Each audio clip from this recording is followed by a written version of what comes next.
Heyo, and what is up, gang? Thank you for checking out Sledgehammer TV tonight, 24 hours after a dismal WWE TLC pay-per-view. They follow up with an episode of Monday Night Raw that is full of a lot of really great in-ring action. And one of the things we complain about a lot is that there's not enough wrestling and there's way too much talking. But there was a lot of unnecessary things that happened tonight. That is a prime example of what happens when a company has no idea what to do with the tremendous amount of talent that they employ. And we are going to talk about it all right here and right now. My name is Nick Nightmare, and you are watching the Sledgehammer Wrestling Show's Monday Night Raw review. Let's do it.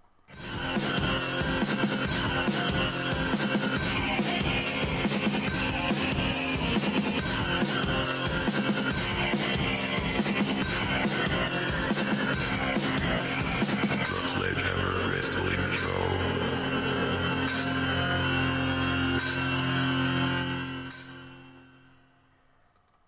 Boys and girls, tonight's word is unnecessary.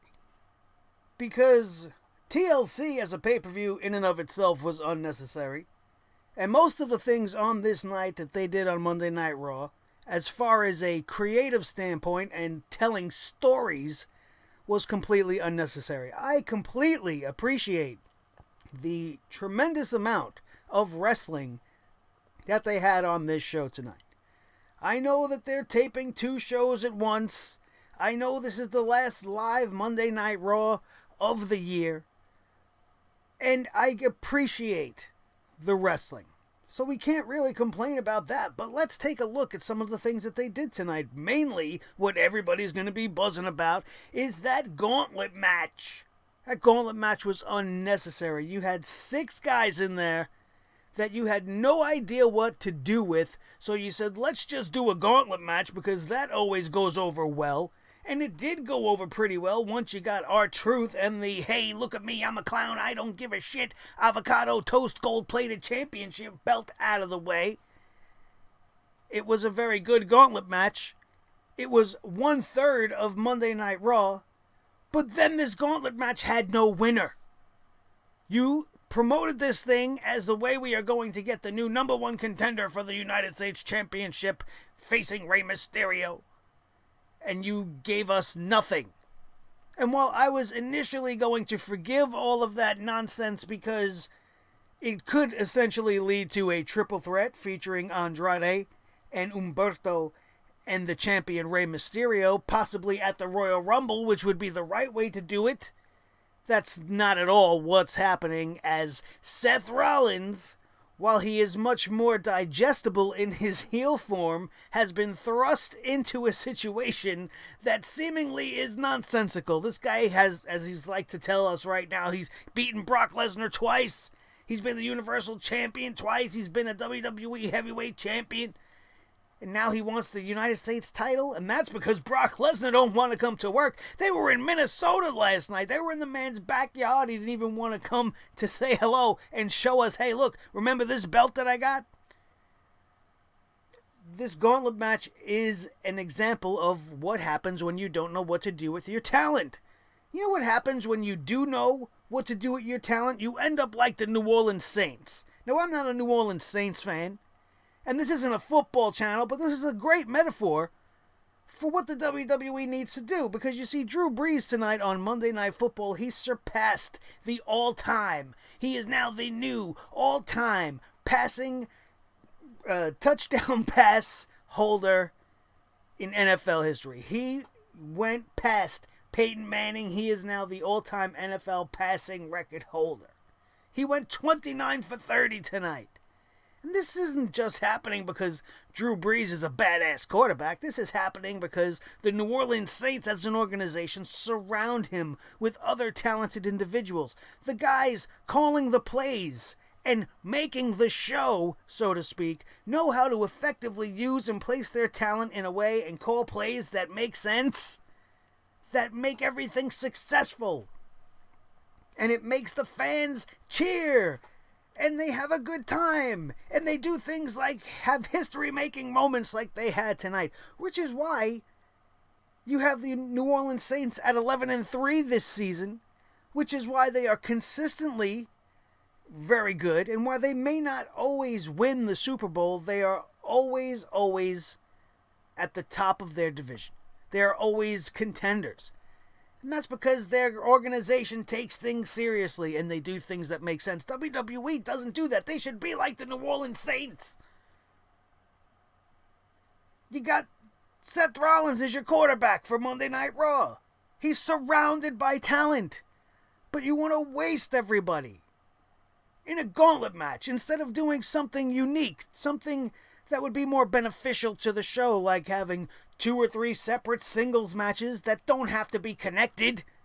We could have seen Matt Hardy versus Ricochet tonight. We could have seen Humberto versus R-Truth. It doesn't matter. You could have done something different. R-Truth is a terrible example, but you get what I'm trying to say. Instead of cramming them all into one matchup because you don't know how to come up with a new number 1 contender anymore, you could have started something here.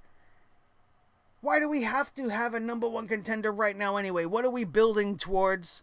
We're building towards the Royal Rumble as far as I know, and that's what, like 6 weeks away? We need to have some big end of the year show next week that they're going to film something tonight for? No. Does it matter? No. And at the end of it all, this gauntlet match was all for nothing. It was all for nothing. Unnecessary. What else was unnecessary?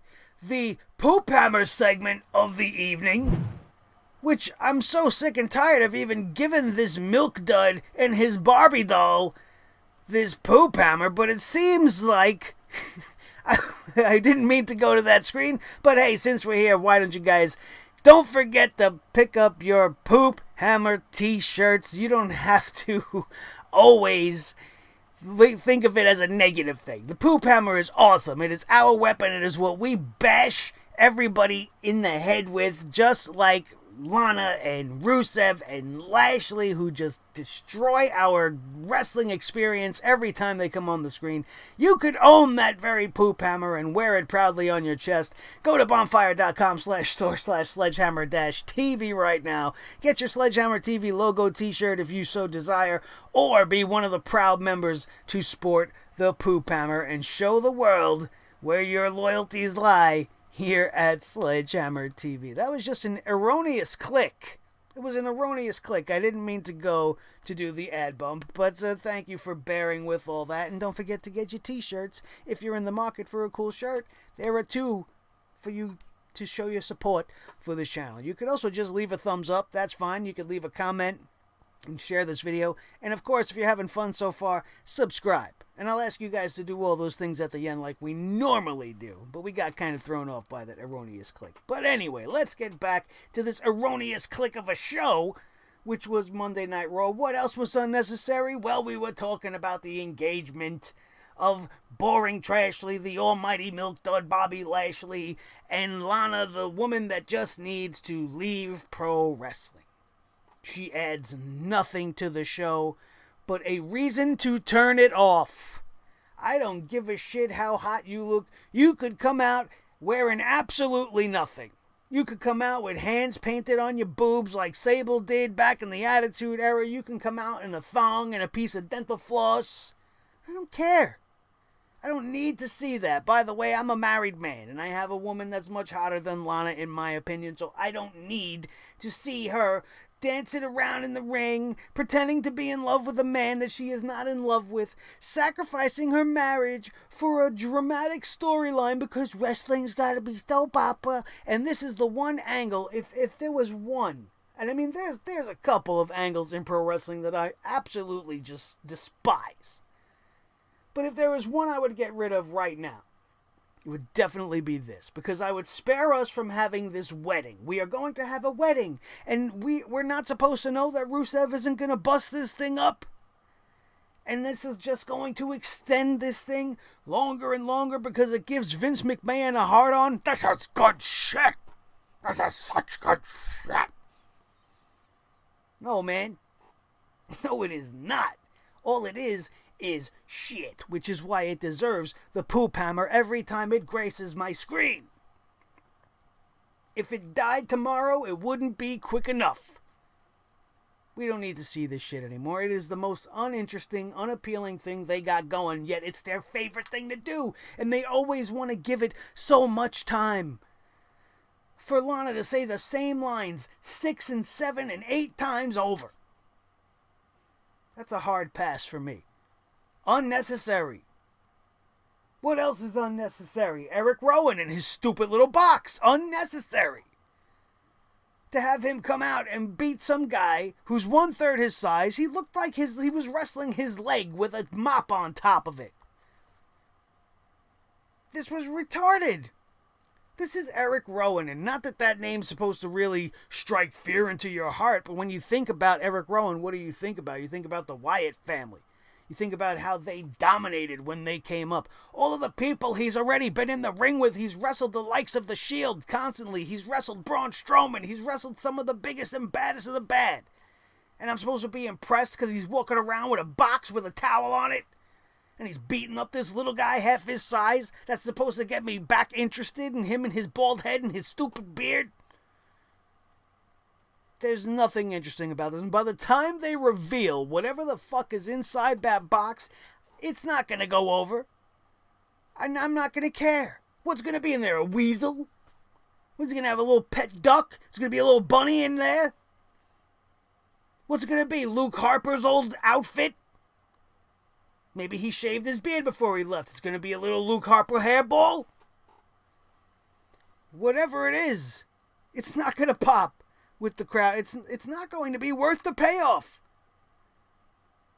Especially when it's attached already to a guy that just on his own is just so bland, and you're giving me no reason to care. In fact, he is another reason that you are giving me to turn away.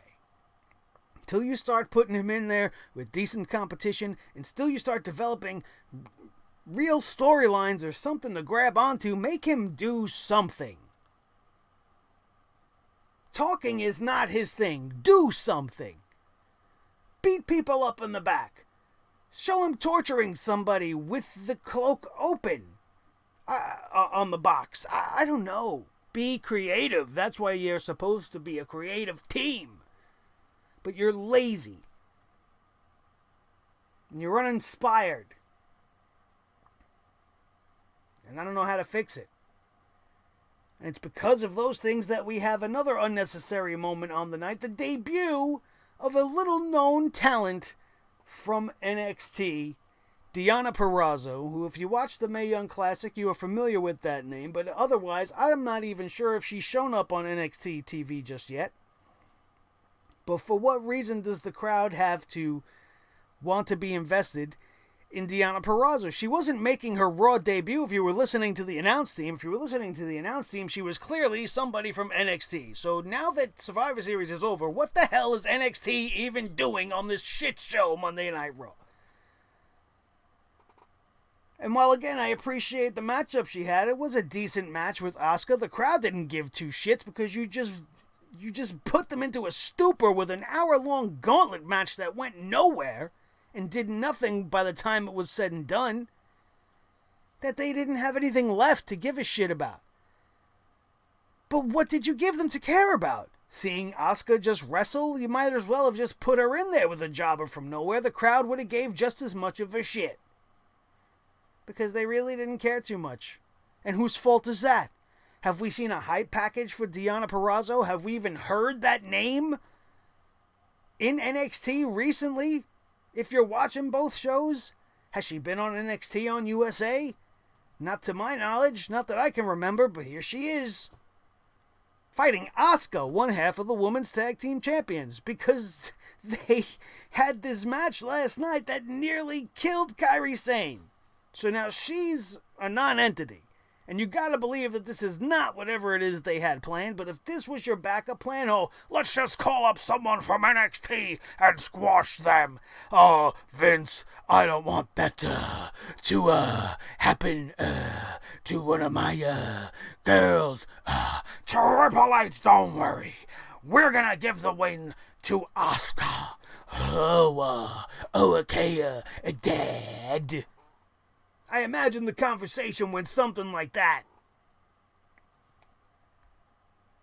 This show is fucking ridiculous. And one more thing on the unnecessary list that we gotta throw out there is Jerry the King Lawler. I used to love Jerry the King Lawler. He was a perfect fit in the Attitude Era. He was all about the puppies, and he had these really cool, like, one-liners. Some of them, even back then, were a little bit dated, but still, he used to play off well with JR. He used to play off really well with Vince, and it was a really great dynamic. And what we got going on with the King right now is a man who's trying to be that guy in a time where you're not supposed to be being that guy anymore. And his obsession with everybody's relationships and the way it's not playing anymore the way it used to.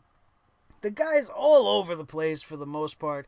He's trying his damnedest, but much like JR on the other show, it's almost like maybe it's time you guys just step it back. I love them both to death, but sometimes you have to know when enough is enough, and most especially since the addition of Samoa Joe.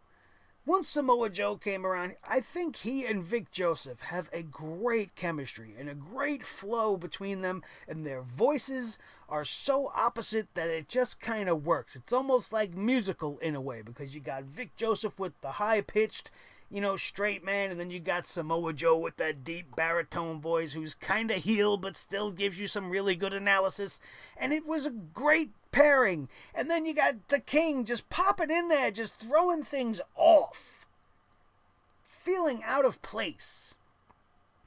His voice is almost as jarring as half of the content this company produces on its own. Oh man, so now that we got all of that out of our system, let's get through talking about this show. I do appreciate the new Seth Rollins, like we had pointed out earlier, and what he did tonight with the AOP is pretty much what I expected him to do. He was going to come out and shit all over the fans. He shit all over the roster. He said he wanted to be a leader. He's going to continue to be a leader, and he's got AOP. The one thing I want to criticize him on, though, is how he started off his whole promo saying, oh, the AOP decided to choose the right side of the battle. And history states, if you just go back just 1 week, they didn't pick you for shit. You went to them, according to your words. Now, if this is all a lie, and this entire thing was a facade and was a master plan by Evil Seth, then fine. But that is certainly not the way you played it off last week. You said, I had nothing to do with what the AOP did to Kevin Owens. You stood by your statement, and then you went to them because you didn't want them to do that to you, obviously. So you went to them and was like, hey, I'm going to just join up with you guys. Everybody thinks I'm with you guys anyway, so I'm just going to come along for the ride. And they probably didn't even say 2 words, and they were just standing there in their suit. And now they just got this little guy following them around, and they're all right with it. That's what I think has happened here. Nevertheless, it's not bad. It's not bad. And Seth Rollins in the heel persona is much like we say about guys like Randy Orton and Samoa Joe. The heel version is the better version. And while this is going to make him not nearly as nauseating, what he would end up doing before the night is over, really, while it does, his motivations for the attack make sense. The championship that he is now has his sights on, I just don't like when they do that. You can't be world champion and then be satisfied by being the United States champion. It's just kind of stupid, isn't it? Even the Intercontinental Championship, as great as it was. Remember when Daniel Bryan finally won the WWE title at WrestleMania 30, the Yes Movement at its height, and it finally hit the pinnacle, and he won that championship, and then he had to relinquish it, and then he came back, and he won the Intercontinental title in that ladder match, and did it feel as great? No. Did it make him as happy?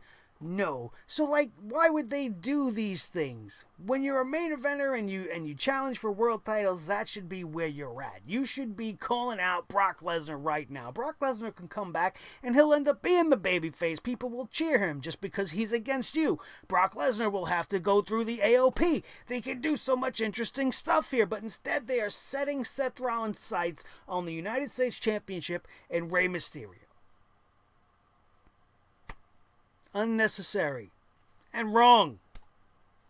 So everything he had to say at the beginning of the show was fine, pointing out that Kevin Owens needed to be made an example of to show everybody that if you don't fall in line, this is what he is going to do to them. He is going to drag all of us into 2020 with him, and the AOP is going to take care of it if any one of us resists. He then promised that he was going to settle a score tonight. But we're not going to like it. So he apologized in advance and walked off with his two heavies. And fine. I was actually interested for once because I wasn't sure where they were going to go with it. I didn't think they were going to go to Mysterio. Unfortunately, that would be the case as we get down the line. We had something else unnecessary that I forgot to put on the list. The unnecessary defeat of the Raw Tag Team Champions by the OC tonight. 24 hours after the OC was embarrassed by being put through a Kentucky Fried Chicken table after a double count-out decision, you got the OC beating the Viking Raider Warrior Raiders, who are the champions, which, if you're a longtime fan of this show, you know that is one of the most cardinal sins to me that you could ever do. You do not pin your champions to establish their new challengers. Champions should be made to look dominant. They should be protected until the moment it is supposed to be when they lose the championship. That's how you do it. But that's not how you do it in the WWE. Oh no, not at all. This match was almost a carbon copy of what we seen last night. It was a non-title match, so you almost knew the OC was going to win. And I'm watching this whole thing thinking, this is all ass backwards. This is kind of what you would have wanted to do immediately following the Crown Jewel pay-per-view. When the OC got that win over the Viking Raiders, then they could immediately have been in the thorn in their side. We're the best tag team in the world. And then over the course of the next couple of weeks, the two teams keeps getting in each other's shit. They have a match that ends in a double count out, which leads to a culmination that should have happened last night at TLC with the two teams going to war for the tag team championships in a tables, ladders, and chairs match instead of Roman Reigns and Baron Corbin. That's how you should have done all this. Instead, we've seen these guys wrestle 7 or 8 times. Each time they've wrestled, it hasn't really meant shit. The Viking Warriors, Warrior Raiders have an impeccable record against all of the jobbers and the little Chicago Cub dress-up people and everybody else that they've wanted to throw at them. But they have lost now twice to the OC. So now we're supposed to move forward and give a shit. The Viking Raiders will get their redemption when? 6 weeks from now at the Royal Rumble? How are they going to book this for the next 6 weeks? They're going to give the fucking OC the championships and then have the Viking Raiders win it back at the Royal Rumble? They are so confused.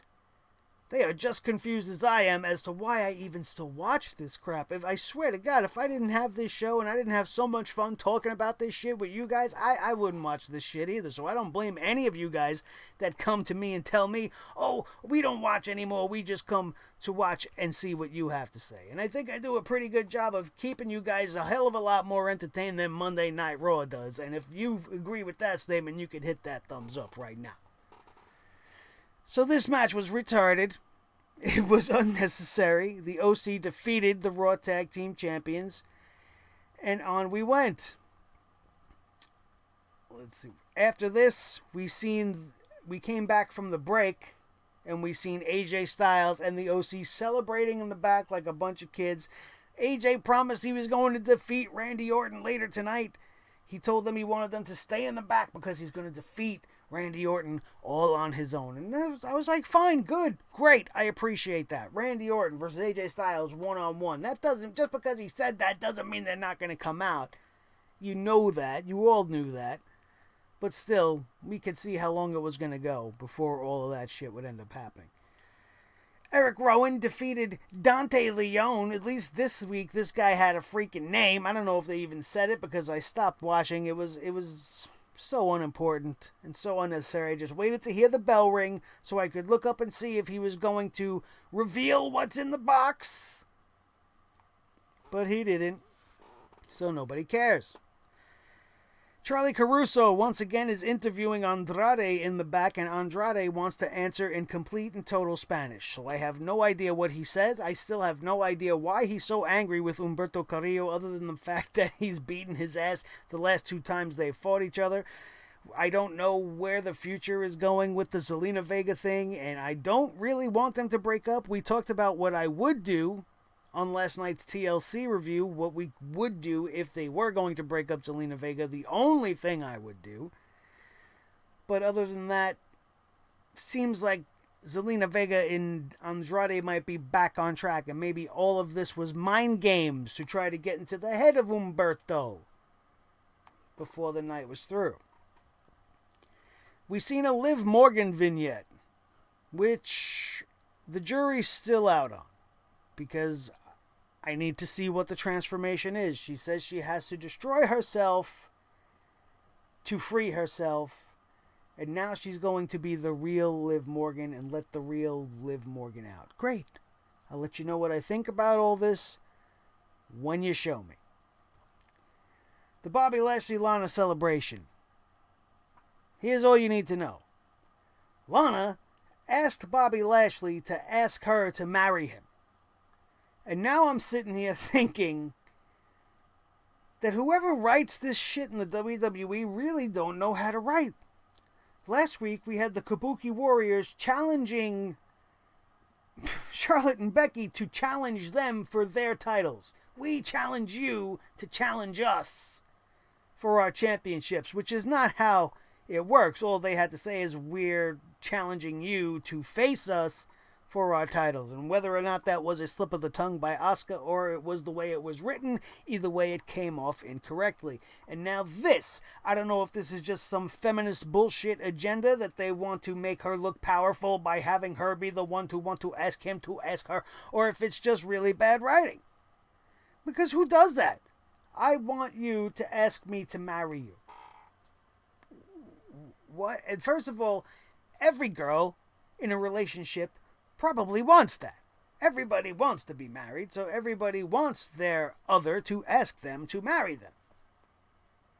So that's kind of the point, right? But by you having the ring and asking him to ask you right then and there, makes it even more ridiculous. And that's about as far into this as we are going to get, because I don't give a shit. The crowd, I'm disappointed in the crowds, because they end up booing and playing along with this shit.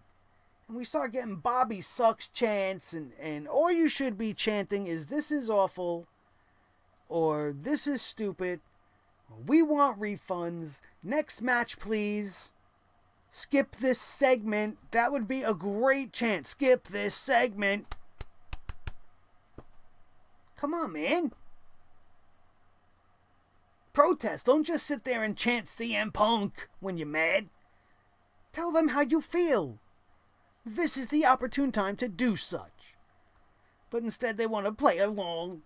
They want to boo. Who cares? We got to see them kiss after Bobby Lashley asked her to marry him. And now we're going to get to see an unnecessary wedding sometime in our future. Fan-freaking-tastic. The Gauntlet match begins. Akira Tozawa defeated R-Truth. What R-Truth is doing in there, I don't know. What Akira Tozawa is doing in this match, I don't know. When you take into consideration that 4 of these guys in this 6-man matchup haven't won a match in weeks. 5 out of the 6 of them are baby faces, with the one heel only being Andrade, which kind of made me feel like he was the only one that was going to win this match by the time it was over anyway. And then you factor in just the randomness of, whoever wins this match of pretty much losers is going to get a championship opportunity, and I want to know what planet do these rules exist in, because then maybe I can actually win a whole lot more than I do in life.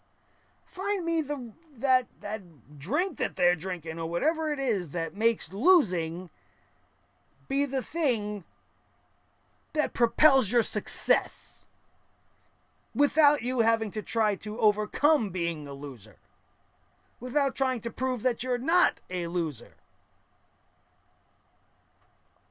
But that's this whole Gauntlet match almost takes steps to doing just that, because when you see the quality of the match, once the R-Truth and the 24/7 title bullshit was out of the way, and we got to the real matches, which were not there for comedy purposes, we seen Ricochet and Akira Tozawa tear it up in the open of this thing, and they did a great job, and I don't understand why we don't see more stuff like this. And this is what I was talking about earlier. Like, if this was just a singles match that wasn't necessarily part of this Gauntlet match that they were using to tell a story between Ricochet and Tozawa, maybe they are friends and maybe they're having this mutual, let's just see who's better thing, which then develops into a bitter hatred. And you could build on that leading into the Royal Rumble. But instead, it's just a randomly thrown together Gauntlet match. Ricochet goes on to defeat Matt Hardy, and there's a couple of things we could say here. First of all, Matt Hardy has been losing consistently, and I think his only purpose in this Gauntlet match was to lose, so that he could continue to go down whatever crazy path it is he's got cooking in his head. If you're following Matt Hardy, you're seeing he's bringing back up the woken stuff, he's bringing back up the broken stuff, and we might be in for something in the near future. I was a little bit confused as to why he came out to the Hardy Boys original music and not to his own crazy Matt Hardy music, which I enjoy much more, but it is what it is. But when Matt Hardy was eliminated from this thing, the entire wind was sucked out of the arena. It's almost like the crowd, once Matt Hardy was in this thing, had put all their eggs in the basket of the broken one. And then when he lost, it was just like, shit, we don't care anymore. That's the best way I could put it, because the crowd was there. The crowd was alive for the first half of this show. I don't know what they were excited for the most part, except for most of the action going on in the Gauntlet match. Before that, I don't know what they were getting involved with Lashley and Lana and all that shit for. But this pretty much exhausted them and took them out of it, and it was hard for them to get back into the show, and they were just kind of in and out for the rest of the show. Unlike last night's crowd in Minneapolis, the hotbed wrestling town, where everybody was there to take a nap. But again, what if we seen tonight Ricochet versus Matt Hardy in a one-on-one situation instead of Ricochet versus Tozawa? And then you could have had Tozawa take on Humberto Carrillo. And spread it out and make it meaningful and put some emphasis on the why.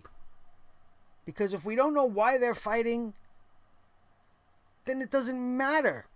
Here you just did the basic, we're going to give them a shot at the championship. And now we watched for an hour as Matt Hardy got defeated by Ricochet, and then Humberto Carrillo defeats Ricochet when he comes out to move on to the final opponent being Andrade. Surprise! Surprise! And now you're thinking, we're going to get a rematch, only for Andrade to be a sneaky bastard, sneak him up from behind, and bash his brains out, sending him to the outside, and then eliminating him with a hammerlock DDT to the exposed concrete floor. Which means now this match is over. Which means we don't have a winner because this match didn't begin. And here's something else that I hate about that Gauntlet match and the way that they do Gauntlet matches now, because the ever-important commercial breaks need to rear their ugly head. A Gauntlet match should just flow. Once the one guy is pinned, the next guy comes out, like the Royal Rumble, and the match just continues. There shouldn't be no fucking break for Ricochet or Humberto or whoever in between while their opponent comes out with their music going and they're waving to the crowd and dancing around and, yeah, I'm in this match, everybody watch me as I walk and I take my time so that I give him time to breathe and no, man, it's supposed to be boom, boom, boom, boom. That's the impressive part about it. the endurance nature, the Iron Man nature of it all. There's no fucking rests in an Iron Man match. You're supposed to just go. As soon as that music hits, you're supposed to run to the ring. 30 seconds. That guy just had a match. He's getting beat down. You're supposed to get your ass down there and take advantage of the situation as fast as possible. Not be going, oh yeah, here I am. I'm Umberto. I'm wearing my thing and I got no... So that we can go to commercial break. And then we come back from commercial break and the match didn't even begin yet. And that's how you know that I'm right. Because if this was a true gauntlet match, that match should have just begun. As soon as that guy hit the ring, boom, action begins. Now, essentially, the two of them, once Humberto Carrillo and everybody else throughout this thing, once they got to the ring, they had to sit there and wait. And stare at their opponent until it was time to come back. That's an impressive gauntlet match, right? The rules, anyway, are screwed up because WWE don't even know how to do their own gimmick matches. But that's a minor criticism. The minor criticism. Everything I've said in this video has been a minor criticism. But it was a great, entertaining matchup. The Ricochet Humberto Carrillo portion of this thing went on too long. They definitely should have divided the time up between these matches a little bit more evenly because they just seemed to be fighting forever. And the longer it went, the only thing I got in the back of my mind is we still got one more match to go. And it's going to be with Andrade, which is not going to just be a 1, 2, 3 ordeal. Ricochet lasted 3 matches. Humberto would now only be wrestling in his second match versus Andrade. They could be wrestling forever because this Humberto kid doesn't want to die. That's not the way they decided to go about things, as the finish would just see nobody win, which left everybody in an interesting state of mind. So immediately, this thing becomes about somebody else. Humberto Carrillo, when we come back, is being wheeled out on a stretcher. And Seth Rollins' music hits and the AOP comes out. He's got the pipe. Rey Mysterio's pipe. And he's approaching Rey Mysterio, who had come out to check on the status of his fallen little Latin buddy, Humberto Carrillo. And because of this, he gets beaten down by Seth Rollins and the AOP. And after he did this, Charlie Caruso stops him in the back and she's wanting to know why. And he explained that he's a leader, he leads by example, and this is the example he wants to set. And the real question is, why didn't he put Rey Mysterio in the hospital? And the answer to that question is because next week on Raw, he wants a shot at the United States Championship. Because Brock Lesnar don't want to come to work anymore. And there's only one championship on the show. So the biggest stars got to go after it. Not like you could build Seth Rollins in any other way. Does he have to have a title belt around his waist? No. You could build him as just like a terrorist type of guy. Just wreaking havoc on Monday Night Raw until Kevin Owens comes back. Or Brock Lesnar decides to come back. Somebody. Because the rest of it just doesn't make sense. Are you really that excited to see Seth Rollins versus Rey Mysterio? Do you not already kind of know that Seth Rollins is going to end the year with the United States Championship around his waist now? Because that's the only thing I could feel happening. And it seems forced and unnecessary. The word of the evening. Unnecessary. As unnecessary as having the virtuoso Deonna Purrazzo show up tonight just to suck up a loss from Asuka with no fanfare. Not much about it to be made by anybody. The commentary team purposely made sure you knew that she's from NXT. And the match wasn't too bad. But like I said at the open, the crowd didn't give a shit. And at the end of the day, it didn't really mean anything. How impressive is it for Asuka to be defeating Deonna Purrazzo? This is a woman who's a former heavyweight champion, a former women's champion in her own right. multiple times in NXT and in the SmackDown division for the women. It's just, I don't get it. It's random and it's unnecessary. Charlie Caruso sat down with an exclusive interview with the Raw Women's Champion, Becky Lynch, and while I did enjoy the direction they were taking Becky Lynch, and hopefully it stays far away from Charlotte Flair, I am somewhat reminded of when she kind of did this after or leading up to WrestleMania, when she was trying to hype herself up and she's just like, I need this, and it was kind of almost like the same message, because she feels the need to prove herself. But I liked this. I liked this from Becky Lynch. I like that they're going to focus on this as a priority feud. As long as they don't start involving other people, then I'm going to be alright with this. Becky Lynch versus Asuka should have already been a long-standing singles feud, but it has not been highlighted in such a way. We are going to have to get Asuka away from the tag team championship belts. Somehow my vote is for Fire and Desire right now. They're the only other female tag team that would make any type of sense. They are an actual team. They have a whole thing about them, and it's fine until you figure out what the hell else you're going to do, because who else are you going to put it on?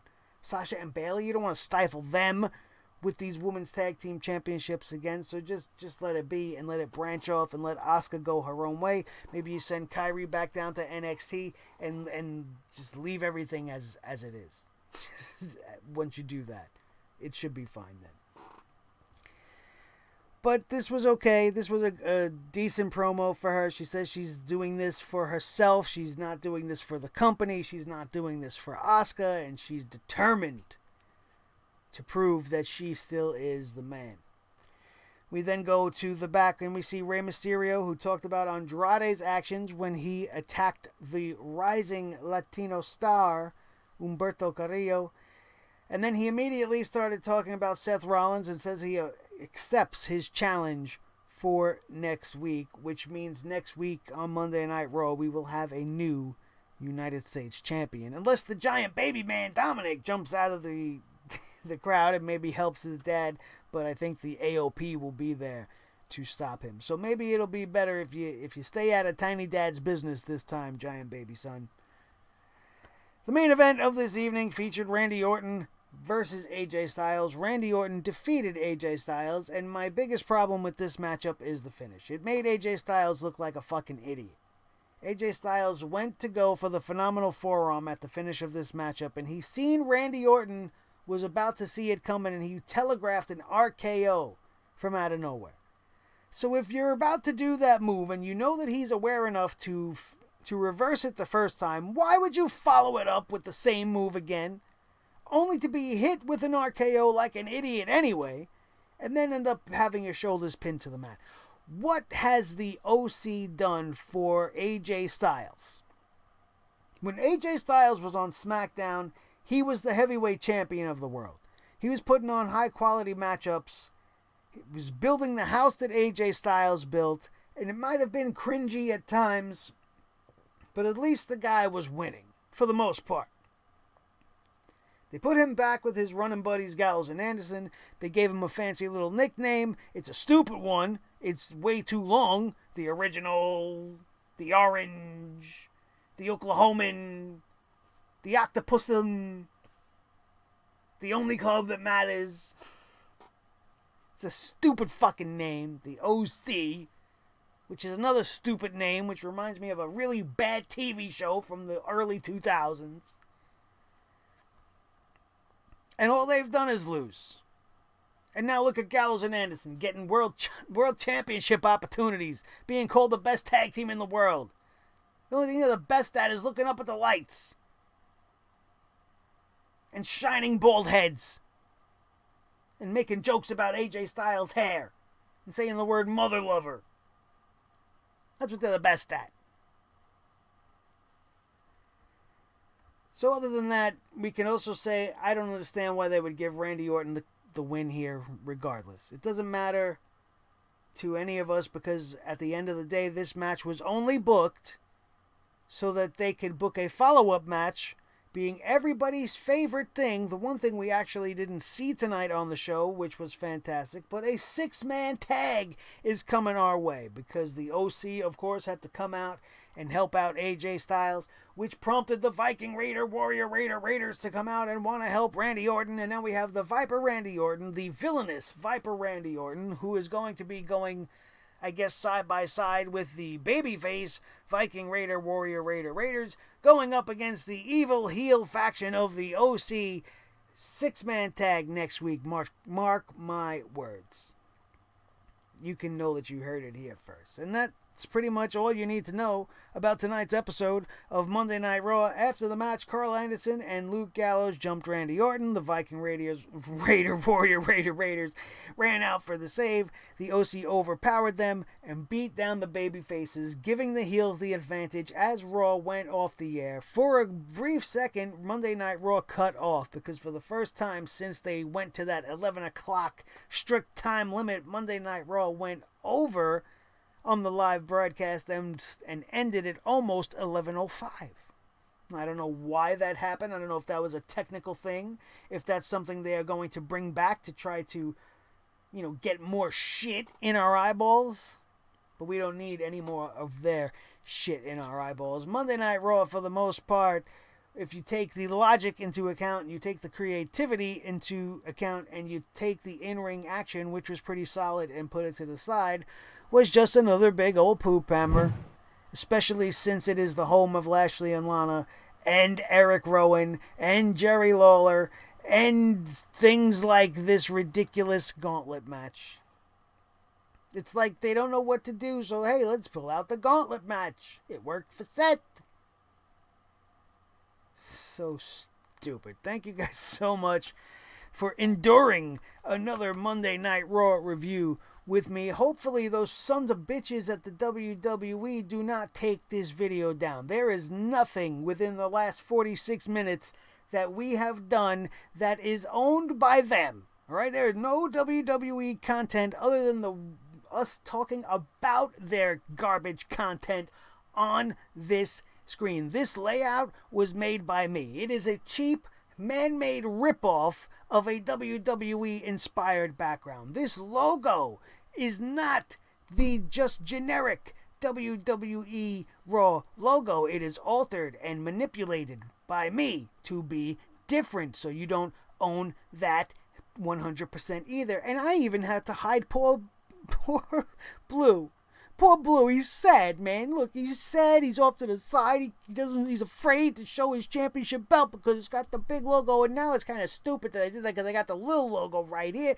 But whatever. You know what? Fuck it. Blue, come on out and say hello. Everybody, Blue has been here the whole time. You know that. And I'm getting a little delirious because it's almost 1 o'clock in the morning. We're sitting here, New York City time, East Coast in the United States. And I am in the midst of the craziest work week of the year. So it's going to be an interesting week of reviews because I'm going to be tired as fuck as we do each and every one of these. My work week gets retarded. So if the schedule for the uploads gets a little bit wonky, please forgive me. I get to them as soon as I possibly can. I get them up to you. But when it comes to Raw and it comes to SmackDown, I am always here Monday and Friday. The pay-per-views always get reviewed. Sometimes AEW gets pushed to Friday, but for the most part, we are here with AEW's Wednesday night. And if I have the time, I will promise to get back on the NXT train. It's just, first of all, they've been pretty good, so there's not too much for us to talk shit about. And when I feel like I talk about when I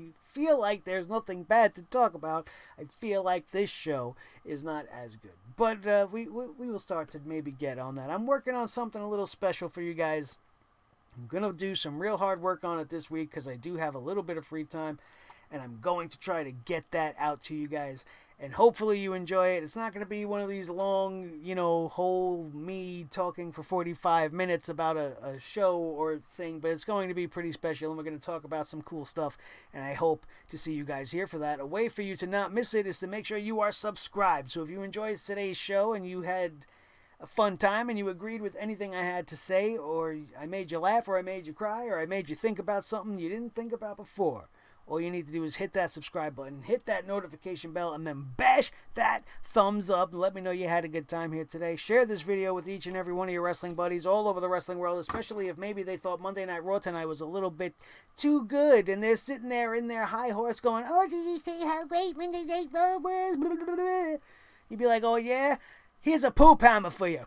Right in the head. And don't forget to get your poop hammer t-shirts and your Sledgehammer TV logo t-shirts at bonfire.com/store/sledgehammer-TV right now. My name, ladies and gentlemen, is Nick Nightmare. This is the team Thor the Sledgehammer, the official Sledgehammer of the Sledgehammer Wrestling Show. His tag team partner, the World Heavyweight Champion of all the microphones in all the world, Mr. Blue the Snowball. The most important member of the team, as always, is each and every one of you. Don't forget to check out everything else we have here for you guys on the channel, and don't forget to be here for everything else we got coming, as we are bringing 2019 to a close and are going to hit 2020 with a rocket pack strapped to our back as we continue to take over the YouTube wrestling community one subscriber at a time, and it starts with you. That, my friends, is going to do it, and we are out of here, and we will see you next time right here on your new favorite wrestling show, the Sledgehammer Wrestling Show, only on Sledgehammer TV, right here on YouTube.com. Boom.